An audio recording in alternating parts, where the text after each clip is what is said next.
Nous sommes la moyenne des personnes que nous fréquentons. Avec Génération Do It Yourself, je vous propose de rencontrer ensemble des entrepreneurs, sportifs ou artistes qui vont littéralement faire exploser notre moyenne.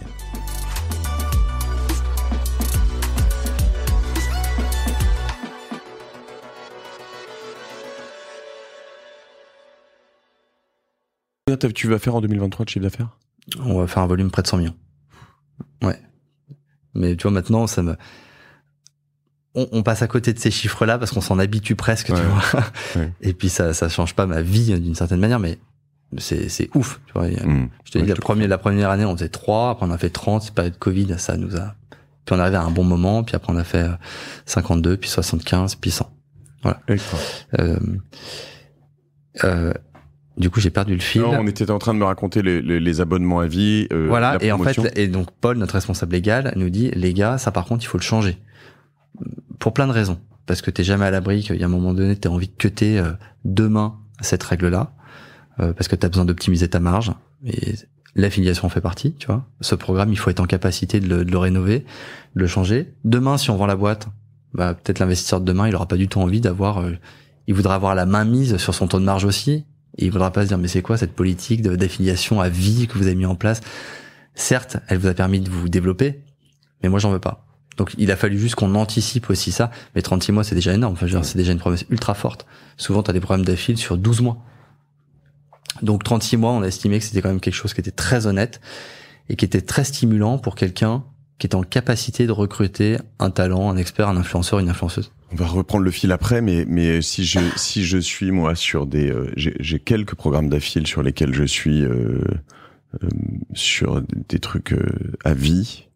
Et en vrai, ce qui est quand même intéressant, alors c'est toujours une question de taux. Hein. Si on te donne 15% sur 36 mois ou 5% à vie, il y a un moment où c'est pas forcément évident que l'un soit plus intéressant que l'autre. Parce que 36 mois, enfin, il y en a qui vont redescendre, il y en a qui vont disparaître, etc. Mais le côté à vie, il y a un côté, en fait, tu vois, dans les années où je bosse fort, je vais me donner un truc avec une forme de longue traîne. C'est quoi la file à vie que t'as? C'est dans quoi? Quel business? Toi, la file, tu le fais dans quoi? Alors j'en fais, alors ça c'est pas à vie, mais j'en fais un peu sur Amazon, voire pas mal. C'est-à-dire qu'on a des alors Amazon est assez incroyable là-dessus. Je sais que ça fait grincer des dents, mais en fait, quand tu achètes quelque chose sur Amazon qui est recommandé, moi je vais toucher une commission sur tout le panier.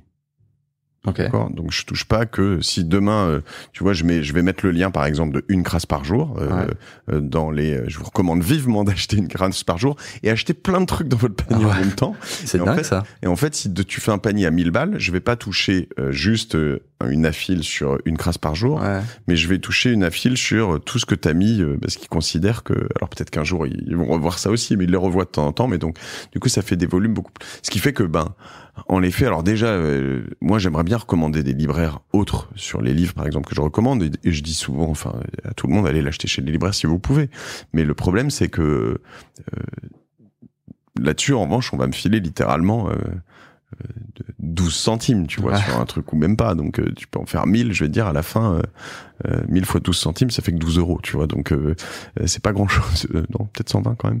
Je connaissais pas cette politique de panier là d'Amazon. Donc il y a ça. Après, j'ai des trucs d'abonnement, pareil, mais pas loin de mime ou de machin, mais de ce que tu peux faire, mais sur différentes plateformes, notamment de podcasts, toutes choses comme ça, qui sont des bons trucs. Alors ça coûte rien à la personne qui le prend. C'est tout ça qui est important aussi, c'est de se dire, quand tu commandes en prenant mon lien d'affiliation, c'est pas toi qui me paye, c'est la personne de l'autre côté. Et comme sur Mime, mais ça on a dû aussi évangéliser, parce que y a des créateurs qui peuvent se dire, j'ai pas envie d'être parrainé.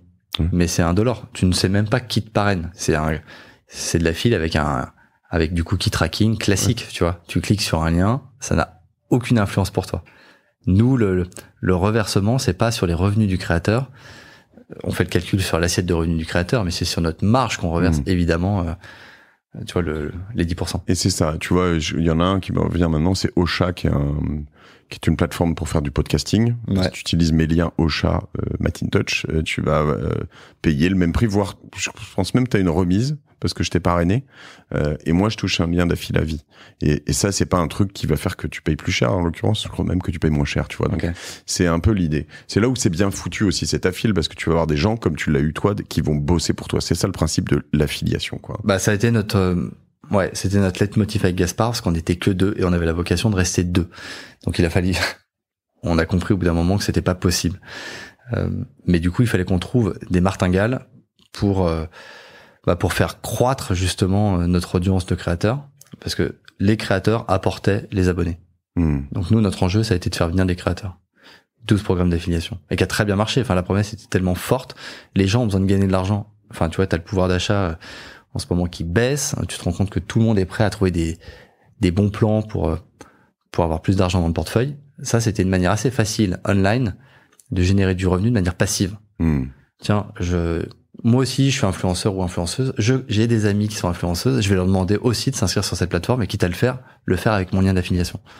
Alors, ce qui est marrant, c'est que pour ceux qui nous écoutent, il y en a plein qui se disent non, moi, je suis pas concerné, peut-être déjà côté achat ni vente. Enfin, je suis pas influenceur, etc. Mais en fait, de temps en temps, ça peut être juste des skills, juste simple, quoi. Des cours de dessin, tu disais, t'es assez fort en finance, ou tu vois, ça peut être des trucs de nerd. C'est là où je te dis que ça ouvre un univers de possibles de ouf. C'est que si toi, ton trip, c'est de jardiner des bégonias, et que t'es super fort là-dedans parce que ça te fait marrer depuis 10-15 ans, si ton trip, c'est d'être aussi un gros nerd d'Excel à donf, soit pour tes finances perso, soit pour ton orga quotidienne, etc.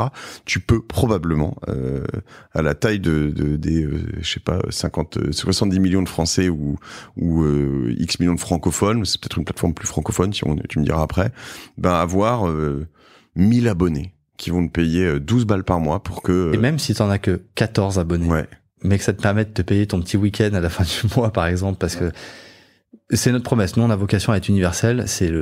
C'est comme ça qu'on pense le produit de demain. C'est-à-dire que si tu es expert en bégonia, par exemple, même s'il y a peut-être d'autres niches sur lesquelles... Mais oui, si on reparle des verticales que je t'évoquais, parce qu'on y croit un peu plus, il y a déjà des gens qui sont experts pour créer ce type de contenu. Le yoga, c'est un bon exemple. Tu as beaucoup de gens qui savent faire ce type de contenu, qui ont le matériel chez eux pour le faire, comme toi, tu as du matos pour faire le podcast, qui sont capables de faire du montage, de publier ça, de connaître aussi le corps, d'être pédagogue, d'accepter l'idée de faire aussi du yoga en live. Et puis après, par contre, ça demande du taf, parce que ces gens-là, il faut de la rigueur sur le contenu, c'est-à-dire l'alimenter toutes les semaines. Parce que si tu payes un abonnement, il faut aussi que ton profil soit alimenté régulièrement, pour pas que tu aies le sentiment d'avoir du contenu froid tout le temps. Et puis aussi, il y a quelque chose qui est important, qui aujourd'hui n'existe pas sur Mime, tu vois, c'est la notation. Quand tu veux t'abonner à quelqu'un sur Internet, quand tu es prêt à mettre la carte bleue, que ce soit pour prendre un prof de piano, par exemple, ou n'importe quoi, ce qui va t'inciter, c'est de voir si cette personne a des évaluations et si elle est bien notée. C'est quelque chose aujourd'hui qu'on n'a pas sur la plateforme. Mais c'est des choses sur lesquelles on est en train de travailler. Pourquoi tu irais t'abonner à cet expert si tu n'as aucun recul sur sa performance? Peut-être t'es souvent entraîné parce que cet expert, il est suivi, donc ça te rassure, donc tu as envie de suivre aussi, de faire partie de la meute, tu vois. Et c'est des petites choses, nous-mêmes, on apprend. Tu vois, je te parle de quelque chose qu'on n'a pas encore développé, mais qui a été déjà designé en interne, qui est pensé côté produit, et sur lequel on est en train d'aller. Et en fait, quand je t'écoute, tu vois, je me dis l'univers des possibles. Alors, ce qui est marrant, c'est qu'on a peut-être éliminé ou des gens qui vont te juger en disant bon il y a du cul sur ta plateforme, donc Garwaner et Mime, je les déteste. C'est un sujet, on va y revenir. Mais ça peut aussi être, tu vois, excuse-moi pour le le grand écart de ce que je dis, mais pour des femmes retraitées comme ma mère qui vont faire de la tapisserie de fauteuils ou de choses comme ça et qui vont se dire ah mais attends, mais moi j'aimerais bien trouver soit moi-même publier, soit moi-même être cliente et trouver dans cet univers les 2-3 super influenceurs ou influenceuses dans cet univers de tapisserie de fauteuils, quoi. Ouais, et pour revenir à ce que tu dis sur ce contenu sulfureux, parfois dissensible ou pornographique, ce qui représente pas la majorité, hein, le contenu pornographique, je vais être très clair, ça représente porno pur 30%. Après, il y a du contenu glamour autre, mais qui n'est pas pornographique. C'est 30% de la production, combien de revenus aussi? C'est peut-être ça la question. Ah non, mais même de manière générale. Okay. Mais quand je dis pornographique, c'est interdit moins de 18 ans. Ok. Et après, on a du contenu parfois qui peut être aussi assimilé, qui peut être plus sensuel, etc. d'influenceurs qui parfois passent aussi une certaine limite, mais qui n'est pas du contenu pornographique. Et ça aussi qui représente une grosse partie, hein, et on ne s'en cache pas. Mais le porno pur, c'est 30% du contenu chez nous aujourd'hui, et même des revenus globalement. Mais ce que je veux dire par là, c'est l'idée, c'est d'être un acteur responsable, faut éviter l'hypocrisie du contenu comme ça. Vous allez sur X, vous en avez en libre accès si vous avez 10 ans. X et Twitter, hein, mais pour ceux qui, mais vraiment, t'en fais la preuve, tu tapes des mots-cles sur la plateforme et tu te rendras compte que tu as un contenu qui n'est pas modéré et qui est accessible à tous les âges. Chez nous, c'est impossible. Donc nous aussi, on s'est dit, ce contenu existe. On estime être un acteur responsable parce que on vient pas de cette industrie-là, clairement. C'est une industrie qui ne nous intéresse pas. Par contre, on se dit, on pense qu'on a une super équipe, la tête bien faite, pour justement encadrer ce contenu-là. Et puis, faut arrêter l'hypocrisie. Ce contenu, tu l'as partout, en libre accès, sans contrôle. Donc, on se dit, très bien, nous, le contrôle, on a réussi à le développer, on sait faire ça. Acceptons ce contenu qui n'est pas illégal.